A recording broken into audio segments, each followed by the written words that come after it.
हाँ जी स्टूडेंट सत श्री अकाल जी सारिਆਂ ਨੂੰ। ਤਾਂ ਪੈਕਸ ਦੀ ਕਲਾਸ ਤੁਹਾਡਾ ਸਵਾਗਤ ਹੈ ਜੀ। ਤਾਂ ਅੱਜ ਆਪਾਂ ਇੱਕ ਨਵਾਂ ਟੌਪਿਕ ਲੈ ਕੇ ਆਏ ਹਾਂ।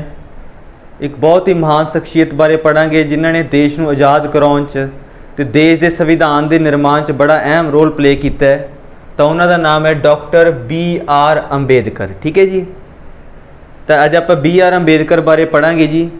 ਤਾਂ ਸਟਾਰਟ ਕਰਨ ਤੋਂ ਪਹਿਲਾਂ ਦੇਖ ਲਓ ਇਹ ਜਿਹੜੇ ਲੈਕਚਰ ਹੈ PS ਟੈਟ ਤੇ C ਟੈਟ ਦੇ ਐਗਜ਼ਾਮ ਲਈ ਕੀ ਹੈ ਬੜੇ ਹੀ ਫਾਇਦੇਮੰਦ ਹੈ। ਅਕਸਰ ਇਹਨਾਂ ਤੋਂ ਕੁਐਸਚਨ ਪੁੱਛੇ ਜਾਣਗੇ ਤੁਹਾਨੂੰ ਆਉਣ ਵਾਲੇ ਐਗਜ਼ਾਮਸ ਦੇ ਵਿੱਚ। ਤਾਂ P ਟੈਟ ਤੇ C ਟੈਟ ਬਾਕੀ ਅਦਰ ਕੰਪੀਟੀਟਿਵ ਐਗਜ਼ਾਮ ਜਿਹਨੇ ਵਨ ਡੇ ਐਗਜ਼ਾਮਸ ਹੁੰਦੇ ਆ ਉਹਨਾਂ ਸਾਰਿਆਂ ਲਈ ਇਹ ਲੈਕਚਰ ਕੀ ਹੋਏਗਾ ਲਾਭਦਾਇਕ ਹੋਵੇਗਾ। ਤਾਂ ਅੱਜ ਆਪਾਂ ਸਟਾਰਟ ਕਰਾਂਗੇ ਆਪਣੇ ਸੰਵਿਧਾਨ ਦੇ ਪਿਤਾ ਕਹੇ ਜਾਣ ਵਾਲੇ ਸੰਵਿਧਾਨ ਦੇ ਨਿਰਮਾਤਾ ਡਾਕਟਰ BR ਅੰਬੇਦਕਰ ਭੀਮ ਰਾਓ ਰਾਮ ਜੀ ਅੰਬੇਦਕਰ ਬਾਰੇ। ਠੀਕ ਹੈ ਜੀ। ਤਾਂ ਉਹ ਆਪਾਂ ਸਟਾਰਟ ਕਰੀਏ ਡਾਕਟਰ BR ਅੰਬੇਦਕਰ। ਠੀਕ ਹੈ ਜੀ। ਜੇ ਆਪਾਂ ਗੱਲ ਕਰੀਏ ਸਭ ਤੋਂ ਪਹਿਲਾਂ ਇਹਨਾਂ ਦਾ ਡਾਕਟਰ BR ਅੰਬੇਦਕਰ ਬਾਰੇ, ਇਹਨਾਂ ਦਾ ਪੂਰਾ ਨਾਮ ਕੀ ਹੈ? ਭੀਮ ਰਾਓ ਰਾਮ ਜੀ ਅੰਬੇਦਕਰ। ਭੀਮ ਰਾਓ ਰਾਮ ਜੀ ਅੰਬੇਦਕਰ ਜਿਹਨੂੰ ਆਪਾਂ ਸ਼ਾਰਟ 'ਚ ਕਹਿੰਦੇ ਆ BR ਅੰਬੇਦਕਰ। ਠੀਕ ਹੈ ਜੀ। ਜੇ ਆਪਾਂ ਗੱਲ ਕਰੀਏ ਜਦੋਂ ਵੀ BR ਅੰਬੇਦਕਰ ਦਾ ਨਾਮ ਆਉਂਦਾ ਹੈ ਤਾਂ ਆਪਣੇ ਦਿਮਾਗ ਸਿਰਫ ਇੱਕੋ ਚੀਜ਼ ਘੁੰਮਦੀ ਹੈ ਕਿ ਇਹਨਾਂ ਨੇ ਕਿੰਨਾਂ ਦੀ ਰਿਫਾਰਮਸ ਕੀਤਾ, ਕਿੰਨਾਂ ਲਈ ਸੁਧਾਰ ਕੀਤਾ? ਦਲਿਤ ਰਿਫਾਰਮਸ। ਜਦੋਂ ਵੀ ਆਪਾਂ ਕਦੇ ਦਲਿਤ ਲੋਕਾਂ ਦੀ ਗੱਲ ਕਰਦੇ ਹਾਂ, ਉਹਨਾਂ ਦੇ ਰਾਈਟਸ ਦੀ ਗੱਲ ਕਰਦੇ ਹਾਂ ਤਾਂ ਆਪਣੇ ਦਿਮਾਗ ਸਿਰਫ ਇੱਕੋ ਚਿਹਰਾ ਘੁੰਮਦਾ ਹੈ, that is called BR Ambedkar. That is BR Ambedkar. ਤਾਂ ਆਪਣੇ ਦਿਮਾਗ ਸਿਰਫ ਇੱਕੋ ਚਿਹਰਾ ਘੁੰਮਦਾ ਹੈ BR ਅੰਬੇਦਕਰ ਦਾ। ਤਾਂ ਅੱਜ ਆਪਾਂ ਇਹਨਾਂ ਬਾਰੇ ਡਿਸਕਸ ਕਰਾਂਗੇ ਕਿ ਇਹਨਾਂ ਨੇ ਕਿਹੜੇ ਕਿਹੜੇ ਰਿਫਾਰਮਸ ਲਿਆਂਦੇ ਤੇ ਇਹਨਾਂ ਦਾ ਜਨਮ ਕਿੱਥੇ ਹੋਇਆ। ਸਭ ਤੋਂ ਪਹਿਲਾਂ ਆਪਾਂ ਇਹਨਾਂ ਦੀ ਜੀਵਨੀ ਬਾਰੇ ਦੇਖਾਂਗੇ ਜੀ। ਸਭ ਤੋਂ ਪਹਿਲਾਂ ਆਪਾਂ ਗੱਲ ਕਰੀਏ ਬਰਥ ਦੀ। ਡਾਕਟਰ BR ਅੰਬੇਦਕਰ ਦੇ ਆਪਾਂ ਜਨਮ ਬਾਰੇ ਡਿਸਕਸ ਕਰੀਏ ਤਾਂ ਸਭ ਤੋਂ ਪਹਿਲਾਂ ਆਪਾਂ ਗੱਲ ਕਰੀਏ ਇਹਨਾਂ ਦਾ ਜਨਮ ਹੋਇਆ 14 ਅਪ੍ਰੈਲ 1891। 14 ਅਪ੍ਰੈਲ 1891 ਨੂੰ ਕਿੱਥੇ ਹੋਇਆ? ਇਨ ਮੋਹੂ MP। MP यानी मध्य प्रदेश। मध्य प्रदेश की राजधानी की है भोपाल। MP ਦੇ ਵਿੱਚ ਇੱਕ ਜਗ੍ਹਾ ਪੈਂਦੀ ਹੈ ਮੋਹੂ। ਉੱਥੇ 14 ਅਪ੍ਰੈਲ 1891 ਨੂੰ ਬਾਬਾ ਸਾਹਿਬ ਅੰਬੇਦਕਰ ਦਾ ਜਨਮ ਹੋਇਆ। ਠੀਕ ਹੈ ਜੀ। ਜੇ ਆਪਾਂ ਗੱਲ ਕਰੀਏ ਇਹਨਾਂ ਦੀ ਕਾਸਟ ਸੀਗੀ ਮਾਹਰ। ਸੌਰੀ ਸਟੂਡੈਂਟ, ਇਹ ਮਾਹਰ ਕਾਸਟ ਨਾਲ ਸੰਬੰਧਿਤ ਸੀ। ਇਹਨਾਂ ਦੀ ਜਾਤੀ ਕਾਸਟ ਦਾ ਨਾਮ ਸੀ ਮਾਹਰ ਕਾਸਟ।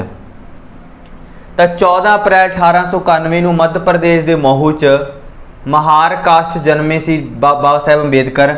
14 ਅਪ੍ਰੈਲ ਨੂੰ ਜਨਮ ਹੋਣ ਕਰਕੇ ਹਰ ਸਾਲ ਆਪਾਂ 14 ਅਪ੍ਰੈਲ ਨੂੰ ਮਨਾਉਂਦੇ ਹਾਂ ਵਰਲਡ ਨੌਲੇਜ ਡੇ, ਵਿਸ਼ਵ ਗਿਆਨ ਦਿਵਸ। ਵਰਲਡ ਨੌਲੇਜ ਡੇ ਯਾਨੀ ਅੰਬੇਦਕਰ ਜਯੰਤੀ ਤੇ ਹੁੰਦਾ ਵਰਲਡ ਨੌਲੇਜ ਡੇ। 14 ਅਪ੍ਰੈਲ 1891 ਨੂੰ ਹੁੰਦਾ ਵਿਸ਼ਵ ਗਿਆਨ ਦਿਵਸ। ਠੀਕ ਹੈ ਜੀ। ਵਿਸ਼ਵ ਗਿਆਨ ਦਿਵਸ। ਤਾਂ ਇਹ ਇਹਨਾਂ ਦੇ ਬਰਥ ਬਾਰੇ ਸੀਗਾ ਬਾਬਾ ਸਾਹਿਬ ਅੰਬੇਦਕਰ ਦਾ। ਅੱਗੇ ਆਪਾਂ ਦੇਖੀਏ ਤਾਂ ਇਹਨਾਂ ਦੀ ਕੀ ਹੈ ਪਤਨੀ ਦਾ ਨਾਮ ਹੀਜ਼ ਫਸਟ ਵਾਈਫ। ਇਹਨਾਂ ਦੀ ਪਹਿਲੀ ਪਤਨੀ ਸੀ। ਇਹਨਾਂ ਦੇ 2 ਵਿਵਾਹ ਹੋਏ ਹੋਏ ਸੀ। ਪਹਿਲੀ ਪਤਨੀ ਦਾ ਨਾਮ ਸੀ ਰਮਾ ਭਾਈ। ਪਹਿਲੀ ਪਤਨੀ ਦਾ ਨਾਮ ਸੀ ਰਮਾ ਭਾਈ ਜਿਨ੍ਹਾਂ ਦੀ ਡੈਥ ਹੋ ਗਈ ਸੀ 1935 ਦੇ ਵਿੱਚ। ਡਾਈਡ ਇਨ 1935। ਇਹਨਾਂ ਦੀ ਪਹਿਲੀ ਪਤਨੀ ਦਾ ਨਾਮ ਸੀ ਰਮਾ ਭਾਈ ਜਿਨ੍ਹਾਂ ਦੀ ਕਿ 1935 ਦੇ ਵਿੱਚ ਕੀ ਹੋ ਗਈ ਸੀ? ਡੈਥ ਹੋ ਚੁੱਕੀ ਸੀ। ਐਂਡ ਹਿਜ਼ ਸੈਕਿੰਡ ਵਾਈਫ ਇਹਨਾਂ ਦੀ ਦੂਸਰੀ ਪਤਨੀ ਦਾ ਨਾਮ ਸੀ ਡਾਕਟਰ ਸ਼ਾਰਦਾ ਕਬੀਰ। ਡਾਕਟਰ ਸ਼ਾਰਦਾ ਕਬੀਰ। ਆਪਾਂ ਗੱਲ ਕਰੀਏ ਡਾਕਟਰ ਸ਼ਾਰਦਾ ਕਬੀਰ, ਇਹਨਾਂ ਦੀ ਦੂਸਰੀ ਪਤਨੀ ਦਾ ਨਾਮ ਸੀ BR ਅੰਬੇਦਕਰ ਜੀ ਦਾ। ਠੀਕ ਹੈ ਜੀ। ਤਾਂ ਆਪਾਂ ਕੀ ਹੈ ਇਹਨਾਂ ਦਾ ਨਾਮ ਆਪਾਂ ਜਾਣੇ ਕਿਸ ਵਾਸਤੇ ਜਾਣੇ ਆ? ਇਹਨਾਂ ਨੇ ਦਲਿਤ ਲੋਕਾਂ ਲਈ, ਜਿਹੜੇ ਆਪਣੇ ਦਲਿਤ ਵਰਗ ਦੇ ਲੋਕ ਸੀ, ਨਿਮਨ ਵਰਗ ਦੇ ਲੋਕ ਸੀ, ਉਹਨਾਂ ਲਈ ਇਹਨਾਂ ਨੇ ਬਹੁਤ ਕੁਝ ਕੀਤਾ ਹੈ। ਉਹਨਾਂ ਲਈ ਕੀ ਹੈ ਇਹਨਾਂ ਨੇ ਬੜੇ ਰਿਫਾਰਮਸ ਕੀਤੇ, ਦੇਸ਼ ਨੂੰ ਆਜ਼ਾਦੀ ਲਈ ਉਹਨਾਂ ਨੂੰ ਬੜੇ ਰਾਈਟਸ ਦਿਵਾਏ, ਅਲੱਗ-ਅਲੱਗ ਕਾਨੂੰਨੀ ਤੌਰ ਤੇ, ਮਾਨਸਿਕ ਤੌਰ ਤੇ ਇਹਨਾਂ ਨੂੰ ਕੀ ਹੈ ਰਾਈਟ ਦਿੱਤੇ। ਅੱਜ ਜਿਹੜੇ ਦਲਿਤ ਵਰਗ ਦੇ ਲੋਕ ਅੱਜ ਉੱਪਰ ਉੱਠ ਸਕੇ ਹੈ ਤਾਂ ਇਹਨਾਂ ਦੀ ਬਦੌਲਤ ਹੀ ਉੱਠ ਸਕੇ ਹੈ, ਡਾਕਟਰ BR ਅੰਬੇਦਕਰ ਦੀ ਬਦੌਲਤ। ਠੀਕ ਹੈ ਜੀ। ਜੇ ਆਪਾਂ ਗੱਲ ਕਰੀਏ ਇਹਨਾਂ ਨੇ ਦਲਿਤਾਂ ਲਈ ਸਭ ਤੋਂ ਪਹਿਲਾਂ 1920 ਦੇ ਵਿੱਚ ਇੱਕ ਐਸੋਸੀਏਸ਼ਨ ਬਣਾਈ, all India depressed class association, depressed class association. ਤਾਂ ਸਭ ਤੋਂ ਪਹਿਲਾਂ ਇਹਨਾਂ ਨੇ ਦਲਿਤਾਂ ਦੇ ਸੁਧਾਰ ਲਈ ਇੱਕ ਸੰਸਥਾ ਬਣਾਈ 1920 ਦੇ ਵਿੱਚ, all India depressed class association. ਫਿਰ ਅੱਗੇ ਜਾ ਕੇ 1927 ਦੇ ਵਿੱਚ ਇਹਨਾਂ ਨੇ ਇੱਕ ਪੱਤਰਿਕਾ ਕੱਢੀ, ਇੱਕ ਸਮਾਚਾਰ ਪੱਤਰ ਵੀ ਕੱਢਿਆ। ਸਮਾਚਾਰ ਪੱਤਰ ਦਾ ਨਾਮ ਕੀ ਸੀ? ਪੱਤਰਿਕਾ ਦਾ ਨਾਮ ਸੀ ਬਹਿਸ਼ਕ੍ਰਿਤ ਭਾਰਤ। ਕਿਹੜਾ ਸੀ ਜੀ? ਬਹਿਸ਼ਕ੍ਰਿਤ ਭਾਰਤ। ਇਹਨਾਂ ਨੇ ਇੱਕ ਪੱਤਰਿਕਾ ਕੱਢੀ, ਕਿਹੜੀ? ਬਹਿਸ਼ਕ੍ਰਿਤ ਭਾਰਤ, ਜਿਹੜੀ ਕਿ ਕਿਹੜੀ ਭਾਸ਼ਾ 'ਚ ਸੀਗੀ? ਮਰਾਠੀ ਭਾਸ਼ਾ, ਮਰਾਠੀ ਲੈਂਗੁਏਜ, ਯਾਨੀ ਮਰਾਠੀ ਭਾਸ਼ਾ ਦੇ ਵਿੱਚ ਇਹਨਾਂ ਨੇ ਇੱਕ ਪੱਤਰਿਕਾ ਕੱਢੀ ਸੀ ਬਹਿਸ਼ਕ੍ਰਿਤ ਭਾਰਤ। ਠੀਕ ਹੈ ਜੀ। ਜਦੋਂ ਆਪਾਂ ਮਾਡਰਨ ਹਿਸਟਰੀ ਪੜ੍ਹਦੇ ਹਾਂ ਤਾਂ ਆਪਣੇ ਦੇਸ਼ ਦੀ ਆਜ਼ਾਦੀ ਲਈ ਅਲੱਗ-ਅਲੱਗ ਲੀਡਰਾਂ ਨੇ ਅਲੱਗ-ਅਲੱਗ ਸਮਿਆਂ ਤੇ ਆਪਦੀਆਂ ਪੱਤਰਿਕਾਵਾਂ ਕੱਢੀਆਂ, ਸਮਾਚਾਰ ਪੱਤਰਾਂ ਰਾਹੀਂ ਲੋਕਾਂ ਨੂੰ ਜਾਗਰੂਕ ਕੀਤਾ, ਲੋਕਾਂ ਦੇ ਵਿੱਚ ਦੇਸ਼ ਭਗਤੀ ਦੀ ਭਾਵਨਾ, ਨੈਸ਼ਨਲਿਜ਼ਮ ਨੂੰ ਕੀ ਕੀਤਾ? ਡਿਵੈਲਪ ਕੀਤਾ। ਤਾਂ ਇੱਦਾਂ ਇਹਨਾਂ ਨੇ ਕੀ ਹੈ 1927 ਦੇ ਵਿੱਚ ਇੱਕ ਪੱਤਰਿਕਾ ਕੱਢੀ ਸੀ ਬਹਿਸ਼ਕ੍ਰਿਤ ਭਾਰਤ। ਉਸ ਤੋਂ ਇਲਾਵਾ 1936 ਦੇ ਵਿੱਚ ਇਹਨਾਂ ਨੇ ਇੱਕ ਪਾਰਟੀ ਬਣਾਈ ਸੀ ਸਵਤੰਤਰ यानी इंडिपेंडेंट कृषक पार्टी, स्वतंत्र कृषक पार्टी, ਇਹਦੀ ਵੀ ਸਥਾਪਨਾ ਕੀਤੀ ਬਾਬਾ ਸਾਹਿਬ ਅੰਬੇਦਕਰ ਨੇ। ਠੀਕ ਹੈ ਜੀ, ਬਾਬਾ ਸਾਹਿਬ ਅੰਬੇਦਕਰ। ਠੀਕ ਹੈ, ਹੁਣ ਆਪਾਂ ਜੇ ਗੱਲ ਕਰੀਏ ਕਿ ਬਾਬਾ ਸਾਹਿਬ ਅੰਬੇਦਕਰ ਨੇ ਕੀ ਹੈ ਭਾਰਤ ਦੀ ਰਾਜਨੀਤੀ 'ਚ ਕਦੋਂ ਐਂਟਰੀ ਹੁੰਦੀ ਹੈ ਇਹਨਾਂ ਦੀ। ਜੇ ਆਪਾਂ ਗੱਲ ਕਰੀਏ ਇਹਨਾਂ ਨੇ ਭਾਰਤ ਦੀ ਐਂਟਰੀ ਇਨ ਪੋਲੀਟਿਕਸ, ਭਾਰਤ ਦੀ ਰਾਜਨੀਤੀ ਵਿੱਚ ਕਦੋਂ ਕੁੱਦੇ ਜਾਂ ਕਦੋਂ ਐਂਟਰ ਕੀਤੇ ਬਾਬਾ ਸਾਹਿਬ ਅੰਬੇਦਕਰ? 1930 ਦੇ ਵਿੱਚ। 1930 ਦੇ ਵਿੱਚ ਭਾਰਤ ਦੀ ਰਾਜਨੀਤੀ 'ਚ ਪ੍ਰਵੇਸ਼ ਹੁੰਦਾ ਹੈ ਭੀਮ ਰਾਓ ਰਾਮਜੀ ਅੰਬੇਦਕਰ ਦਾ। ਉੱਥੋਂ ਕੀ ਹੁੰਦੇ ਆ, ਇਹ ਐਕਟਿਵ ਹੁੰਦੇ ਆ, ਭਾਰਤ ਦੀ ਰਾਜਨੀਤੀ 'ਚ ਐਕਟਿਵ ਹੁੰਦੇ ਆ। ਇੱਥੋਂ ਸ਼ੁਰੂਆਤ ਹੁੰਦੀ ਹੈ ਇਹਨਾਂ ਦੀ ਅਸਲੀ ਜਿਹੜੀ, ਠੀਕ ਹੈ, ਰਾਜਨੀਤੀ 'ਚ। ਫਿਰ ਇਹੀ ਅੱਗੇ ਜਾ ਕੇ ਆਪਣੇ ਸੰਵਿਧਾਨ ਦਾ ਨਿਰਮਾਣ ਕਰਨਗੇ। ਸਭ ਨੂੰ ਪਤਾ ਹੀ ਹੈ ਕਿ ਇਹਨਾਂ ਨੇ ਕੀ ਕਿਹਾ ਜਾਂਦਾ, ਇਹਨਾਂ ਨੂੰ ਆਪਣਾ ਸੰਵਿਧਾਨ ਦਾ ਪਿਤਾ, ਫਾਦਰ ਆਫ ਕੌਨਸਟੀਟਿਊਸ਼ਨ। ਇਹਨਾਂ ਬਗੈਰ ਸੰਵਿਧਾਨ ਲਿਖ ਪਾਉਣਾ ਸ਼ਾਇਦ ਨਾਮੁਮਕਿਨ ਸੀਗਾ ਬਾਬਾ ਸਾਹਿਬ ਅੰਬੇਦਕਰ ਬਿਨਾ। ਇਸੇ ਕਰਕੇ ਇਹਨਾਂ ਨੂੰ ਕੀ ਕਿਹਾ ਜਾਂਦਾ, ਸੰਵਿਧਾਨ ਦਾ ਪਿਤਾ। ਤਾਂ ਜਦੋਂ ਇਹ 1930 ਦੇ ਵਿੱਚ ਭਾਰਤ ਦੀ ਰਾਜਨੀਤੀ ਵਿੱਚ ਪ੍ਰਵੇਸ਼ ਹੋਏ ਤਾਂ ਰਾਜਨੀਤੀ ਪ੍ਰਵੇਸ਼ ਲੈਂਦੇ ਸਾਰ ਤੁਹਾਨੂੰ ਪਤਾ ਹੀ ਹੈ 1930 ਦੇ ਵਿੱਚ ਉਸ ਟਾਈਮ ਕੀ ਚੱਲ ਰਿਹਾ ਸੀ, ਸਾਈਮਨ ਕਮਿਸ਼ਨ ਦੀ ਰਿਪੋਰਟ ਦੇ ਉੱਪਰ 1930 ਤੱਕ ਆਪਣੇ ਭਾਰਤ ਸਾਈਮਨ ਕਮਿਸ਼ਨ ਆ ਚੁੱਕਿਆ ਸੀ ਤੇ ਸਾਈਮਨ ਕਮਿਸ਼ਨ ਦੀ ਰਿਪੋਰਟ ਦੇ ਉੱਪਰ ਡਿਸਕਸ਼ਨ ਕਰਨ ਵਾਸਤੇ ਆਪਣੇ 3 ਰਾਉਂਡ ਟੇਬਲ ਕਾਨਫਰੰਸ ਹੋਈਆਂ ਸੀ ਲੰਡਨ ਦੇ ਵਿੱਚ। ਤਾਂ ਕੀ ਹੈ ਉਸ ਟਾਈਮ ਸਾਈਮਨ ਕਮਿਸ਼ਨ ਆਪਦੀ ਰਿਪੋਰਟ ਤਿਆਰ ਕਰ ਚੁੱਕਿਆ ਸੀ 1930 ਵੇਲੇ ਤੇ ਉਹਦੇ ਉੱਪਰ ਡਿਸਕਸ਼ਨ ਕਰਨ ਵਾਸਤੇ ਕੀ ਹੋਈਆਂ ਟੋਟਲ 3 ਰਾਉਂਡ ਟੇਬਲ ਕਾਨਫਰੰਸ।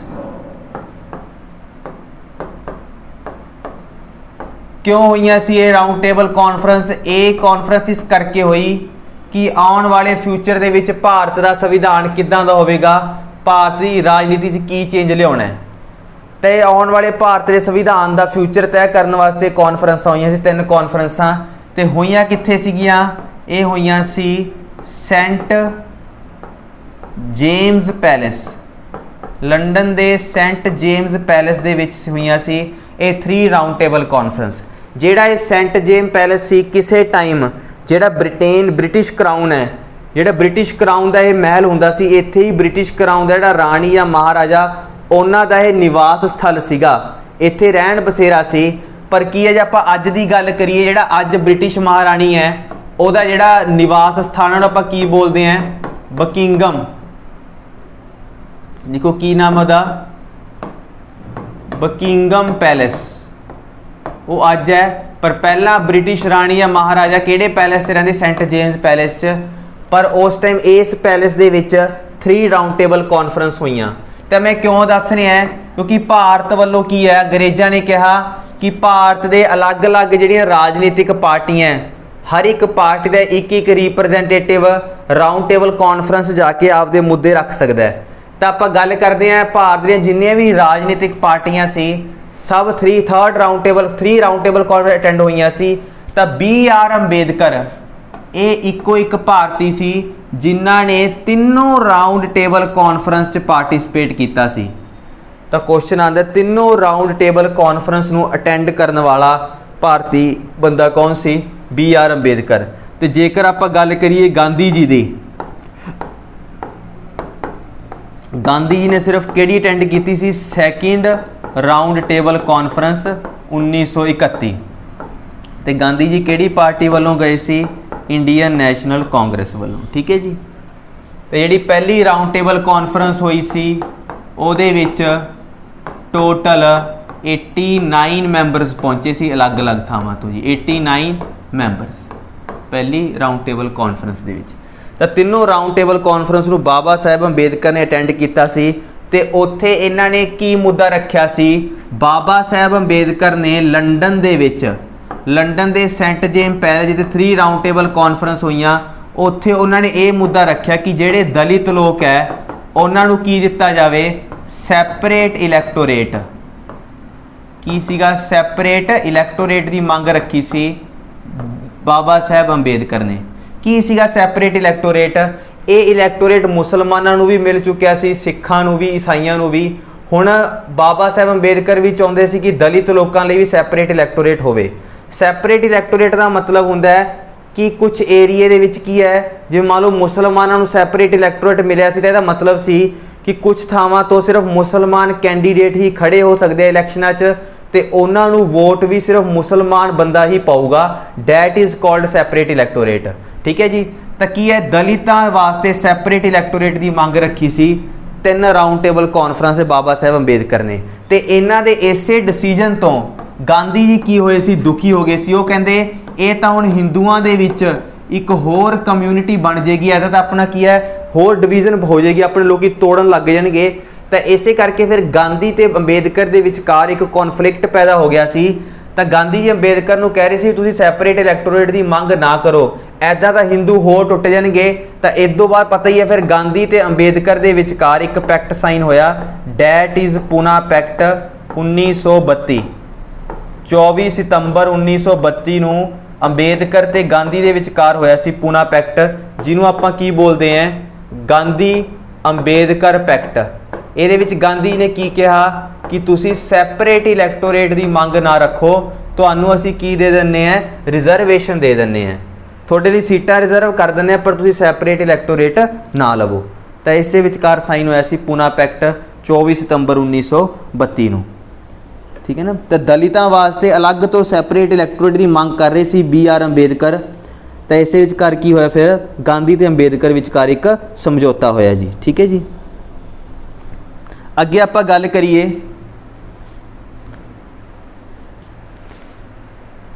अगे नैक्सट देखिए होर इन्होंने की किया फिर अगस्त 1942 इन्होंने एक फाउंडेशन बनाई दलितां वास्ते, फाउंडेशन ऑफ शेड्यूल कास्ट। ठीक है जी। फाउंडेशन ऑफ शेड्यूल, दलित कह दो शेड्यूल कास्ट कह लो, ये गल एक ही है जी। ठीक है जी। पहला की है सब तो पहला इन्होंने कहा जाए दलित, अंग्रेज़ों ने एक एक्ट पास किया गवर्नमेंट ऑफ इंडिया एक्ट 1935। ਉਹਦੇ ਵਿੱਚ ਸਾਰੇ जिन्ने भी अपने कास्टां सी उन्होंने एको ही कास्ट कहा जान लग पिया शेड्यूल कास्ट। ठीक है जी। तो अप्रैल 1942 नूं की होया? Foundation of schedule caste union, foundation of schedule caste union, schedule caste union की स्थापना की बाबा साहब अंबेडकर ने। ठीक है जी। उदों बाद तुहानूं पता ही है फिर अपने भारत का संविधान का निर्माण होया as per cabinet mission plan 1946। तो संविधान के बनाने वास्ते बहुत सारिया कमेटियां बनिया सी, उन्हां चों एक बहुत अहम कमेटी सी किहड़ी? That is drafting committee. तो जो संविधान वास्ते बहुत सारिया कमेटियां का निर्माण होया सी ਤਾਂ ਉਹਨਾਂ 'ਚ ਇੱਕ ਬੜੀ ਇੰਪੋਰਟੈਂਟ ਕਮੇਟੀ ਡਰਾਫਟਿੰਗ ਕਮੇਟੀ, ਉਹਦੇ ਵੀ ਇਹ ਕੀ ਰਹਿ ਚੁੱਕੇ ਸੀ, ਚੇਅਰਮੈਨ ਇਹੀ ਸੀ ਡਰਾਫਟਿੰਗ ਕਮੇਟੀ ਦੇ। ਤੇ ਡਰਾਫਟਿੰਗ ਕਮੇਟੀ 'ਚ ਕੁੱਲ ਕਿੰਨੇ ਮੈਂਬਰ ਸੀਗੇ, 7 ਮੈਂਬਰ ਸੀ ਇਸ ਡਰਾਫਟਿੰਗ ਕਮੇਟੀ 'ਚ। ਇਹਦਾ ਕੰਮ ਸੀ ਸੰਵਿਧਾਨ ਦਾ ਡਰਾਫਟ ਤਿਆਰ ਕਰਨਾ। ਤਾਂ ਇਸ ਕਮੇਟੀ ਦੇ ਚੇਅਰਮੈਨ ਸੀ ਬਾਬਾ ਸਾਹਿਬ ਅੰਬੇਦਕਰ। ਸਭ ਨੂੰ ਪਤਾ ਹੈ ਕਿ ਸੰਵਿਧਾਨ ਬਣਾਇਆ ਕਿਹਨੇ, ਆਪਣੀ ਸੰਵਿਧਾਨ ਸਭਾ ਨੇ। ਤੇ ਸੰਵਿਧਾਨ ਸਭਾ ਦੇ ਜਿਹੜੇ ਮੈਂਬਰ ਚੁਣੇ ਗਏ ਸੀ ਉਹ ਅਲੱਗ-ਅਲੱਗ ਪ੍ਰਾਂਤਾਂ 'ਚੋਂ ਆਏ ਸੀਗੇ। ਜੇ ਆਪਾਂ ਗੱਲ ਕਰੀਏ BR ਅੰਬੇਦਕਰ ਦਾ ਜਿਹੜਾ ਚੋਣ ਹੈ, BR ਅੰਬੇਦਕਰ ਕਿਹੜੀ ਥਾਂ ਤੋਂ ਇਲੈਕਟ ਹੋਏ ਸੀ, ਈਸਟ ਬੰਗਾਲ ਤੋਂ।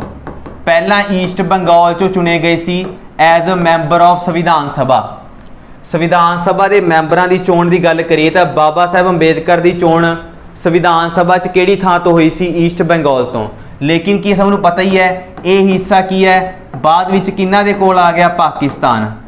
ਪਤਾ ਹੀ ਹੈ 15 ਅਗਸਤ 1947 ਨੂੰ ਆਪਣਾ ਭਾਰਤ ਵੰਡਿਆ ਗਿਆ ਤੇ ਜਿਹੜਾ ਇਹ ਏਰੀਆ ਸੀ ਤਾਂ ਪਾਕਿਸਤਾਨ ਚਲਾ ਗਿਆ। ਤਾਂ ਫਿਰ ਡਾਕਟਰ BR ਅੰਬੇਦਕਰ ਨੇ ਦੁਬਾਰੇ ਇਲੈਕਸ਼ਨ ਲੜੇ, ਦੁਬਾਰੇ ਰੀ-ਇਲੈਕਟ ਕੀਤਾ ਗਿਆ ਸੰਵਿਧਾਨ ਦੇ ਵਿੱਚ ਲਿਆਉਣ ਵਾਸਤੇ, ਸੰਵਿਧਾਨ ਸਭਾ ਦਾ ਮੈਂਬਰ ਬਣਨ ਵਾਸਤੇ ਇਹਨਾਂ ਨੂੰ ਦੁਬਾਰੇ ਰੀ-ਇਲੈਕਟ ਕੀਤਾ ਗਿਆ। ਫਿਰ ਇਹ ਦੁਬਾਰੇ ਕਿਹੜੀ ਥਾਂ ਤੋਂ ਲੜੇ, ਪੂਨਾ ਤੋਂ। ਤੇ ਪੂਨਾ ਤੋਂ ਇਹਦੀ ਸੀਟ ਕਿਹਨਾਂ ਨੇ ਖਾਲੀ ਕੀਤੀ, MR ਜਾਇਕਰ ਨੇ ਆਪਦੀ ਸੀਟ ਖਾਲੀ ਕਰਕੇ ਅੰਬੇਦਕਰ ਲਈ ਸੀਟ ਛੱਡੀ। ਫਿਰ ਦੁਬਾਰੇ ਪੂਨਾ ਸੀਟ ਤੋਂ ਸੰਵਿਧਾਨ ਸਭਾ ਦੇ ਮੈਂਬਰ ਚੁਣੇ ਗਏ। ਫਿਰ ਆਪਣਾ ਜਾ ਕੇ ਭਾਰਤ ਦਾ ਸੰਵਿਧਾਨ ਦਾ ਨਿਰਮਾਣ ਹੋਇਆ। ਠੀਕ ਹੈ ਜੀ, ਇਸ ਕਮੇਟੀ ਤੇ ਡਰਾਫਟਿੰਗ ਕਮੇਟੀ ਦਾ ਗਠਨ ਹੋਇਆ ਕਦੋਂ, 29 ਅਗਸਤ 1947। ਫਿਰ ਪਤਾ ਹੀ ਆਪਣੇ ਸਭ ਨੂੰ ਕਿ ਆਪਣੇ ਭਾਰਤ ਦਾ ਸੰਵਿਧਾਨ ਬਣਿਆ ਤੇ ਬਣ ਕੇ ਲਾਗੂ ਹੋਇਆ 26 ਜਨਵਰੀ 1950 ਨੂੰ। ਤੇ ਜਦੋਂ ਆਪਣਾ ਸੰਵਿਧਾਨ ਬਣ ਰਿਹਾ ਸੀ ਇਹੀ ਆਪਣੇ ਭਾਰਤ ਦੇ ਕੀ ਸੀਗੇ, ਪਹਿਲੇ ਹੀ became first law minister. Bharat ਦਾ ਪਹਿਲਾ ਕਾਨੂੰਨੀ ਮੰਤਰੀ ਕੌਣ ਸੀ, ਡਾਕਟਰ BR ਅੰਬੇਦਕਰ। ਹੀ became a law minister of independent India. ਤਾਂ ਆਜ਼ਾਦੀ ਤੋਂ ਬਾਅਦ ਇਹ ਕੀ ਬਣੇ, ਆਪਣੇ ਭਾਰਤ ਦੇ ਪਹਿਲੇ ਕਾਨੂੰਨੀ ਮੰਤਰੀ ਬਣੇ ਬਾਬਾ ਸਾਹਿਬ ਅੰਬੇਦਕਰ ਜੀ। ਠੀਕ ਹੈ ਜੀ, ਬਾਬਾ ਸਾਹਿਬ ਅੰਬੇਦਕਰ। ਅੱਗੇ ਜਾ ਕੇ ਕੀ ਹੈ, 1950 ਦੇ ਵਿੱਚ ਇਹਨਾਂ ਨੇ ਕਿਹੜਾ ਧਰਮ ਅਡੋਪਟ ਕਰ ਲਿਆ ਸੀ, ਹੀ ਅਡੋਪਟ ਬੁੱਧਿਜ਼ਮ। ਇਹਨਾਂ ਨੇ ਬੌਧ ਧਰਮ ਨੂੰ ਗ੍ਰਹਿਣ ਕਰ ਲਿਆ ਸੀ, ਬੁੱਧਿਜ਼ਮ ਨੂੰ ਅਡੋਪਟ ਕਰ ਲਿਆ ਸੀ। ਪਤਾ ਹੀ ਹੈ ਗੌਤਮ ਬੁੱਧ ਨੇ ਸਥਾਪਨਾ ਕੀਤੀ ਸੀ ਬੌਧ ਧਰਮ ਦੀ, ਉਹਨਾਂ ਦੁਆਰਾ ਬਣਾਏ ਗਏ ਧਰਮ ਨੂੰ ਇਹਨਾਂ ਨੇ ਕੀ ਕਰ ਲਿਆ ਸੀ, ਅਪਣਾ ਲਿਆ ਸੀ ਬਾਬਾ ਸਾਹਿਬ ਅੰਬੇਦਕਰ ਨੇ। ਠੀਕ ਹੈ ਜੀ, ਤਾਂ ਇਹਨਾਂ ਦੀ ਬਦੌਲਤ ਹੀ ਕੀ ਹੈ ਆਪਣੇ ਭਾਰਤ 'ਚੋਂ ਦਲਿਤ ਲੋਕਾਂ ਨੂੰ ਕੀ ਹੈ ਡਿਵੈਲਪਮੈਂਟ ਹੋਈ। ਉਹਨਾਂ ਨੂੰ ਕਾਨੂੰਨੀ ਰਾਈਟਸ ਇਹਨਾਂ ਦੁਆਰਾ ਦਿਵਾਏ ਗਏ, ਡਾਕਟਰ BR ਅੰਬੇਦਕਰ ਦੁਆਰਾ ਕਾਨੂੰਨੀ ਰਾਈਟਸ ਮਿਲੇ ਇਹਨਾਂ ਨੂੰ। ਤਾਂ ਇਹਨਾਂ ਦੀ ਬਦੌਲਤ ਹੀ ਕੀ ਹੈ ਸਭ ਕੁਝ ਹੋਇਆ। ਜੇ ਆਪਾਂ ਗੱਲ ਕਰੀਏ ਸੰਵਿਧਾਨ ਜਦੋਂ ਆਪਾਂ ਪੜ੍ਹਦੇ ਹਾਂ ਇਹਨਾਂ ਦੀ ਸਭ ਤੋਂ ਵੱਡੀ ਪ੍ਰਾਪਤੀ ਹੈ ਹੀ ਕਿਹੜੀ, ਜਿਹੜਾ ਆਪਣਾ ਸੰਵਿਧਾਨ 'ਚ ਪੜ੍ਹਦੇ ਹਾਂ ਆਰਟੀਕਲ 17। ਆਰਟੀਕਲ 17 'ਚ ਕੀ ਲਿਖਿਆ ਹੋਇਆ ਹੈ, ਐਬੋਲਿਸ਼ਨ ਆਫ